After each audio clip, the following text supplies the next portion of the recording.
अस्सलामुअलैकुम। क्या आप जानते हैं कि आप HbA1c का टेस्ट घर पर सिर्फ 50 रुपये में कर सकते हैं? नहीं जानते ना?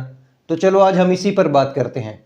HbA1c का टेस्ट घर पर भी किया जा सकता है और आपके ग्लूकोमीटर की मदद से ही किया जा सकता है।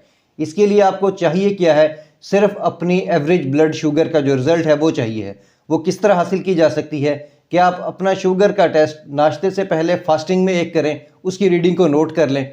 उसके बाद खाने के बाद एक टेस्ट करें, खाने के 1.5 घंटे बाद अपनी शुगर को चेक करें और उसका जो भी रिज़ल्ट आए उसको लिख लें और एक दफ़ा रैंडमली चेक कर लें, दिन के अंदर किसी भी दौरानिए में उसको चेक कर लें और ये तीनों रिज़ल्ट को लिख लें। इन तीनों रिज़ल्ट को जमा कर लें और 3 पर तकसीम कर लें तो ये आपकी एवरेज ब्लड शुगर आ जाएगी। जैसे ही आपकी एवरेज ब्लड शुगर आ जाए तो इस एवरेज ब्लड शुगर को 46.7 के अंदर जमा कर दें।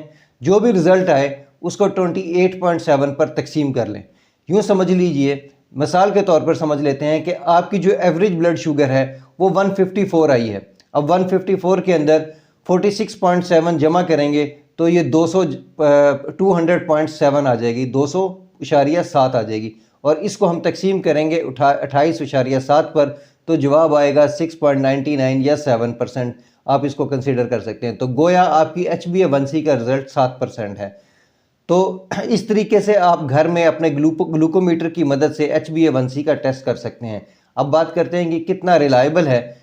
हाँ, ये बात ठीक है, जितनी आपकी एवरेज ब्लड शुगर आती रहेगी उतना इसकी रिलायबिलिटी बढ़ती रहेगी। आपने एक दिन का HbA1c का किया है, अगर आप इसकी रीडिंग को ज़्यादा 10 तक ले जाएं, 12 तक ले जाएं, 2 से 3 दिन तक ले जाएं और हफ्ते तक की अगर आपकी रीडिंग हो और उसके बाद आप उसकी एवरेज निकालें, जितना दौरानिया बढ़ता जाएगा उतनी इसकी जो रिलायबिलिटी है वो ज़्यादा होती रहेगी। आप इस तरीके से HbA1c का टेस्ट जो है वो घर पर भी किया जा सकता है, लेकिन बेहतर ये है कि HbA1c का टेस्ट जो है वो लेबॉर्ट्री से ही करवाया जाए। मुझे उम्मीद है कि मेरी ये मालूमात आपके लिए फ़ायदेमंद होगी। अल्लाह आपको और आपके तमाम अहले खाना को सेहत वाली ज़िंदगी अता करे। अल्लाह हाफ़िज़।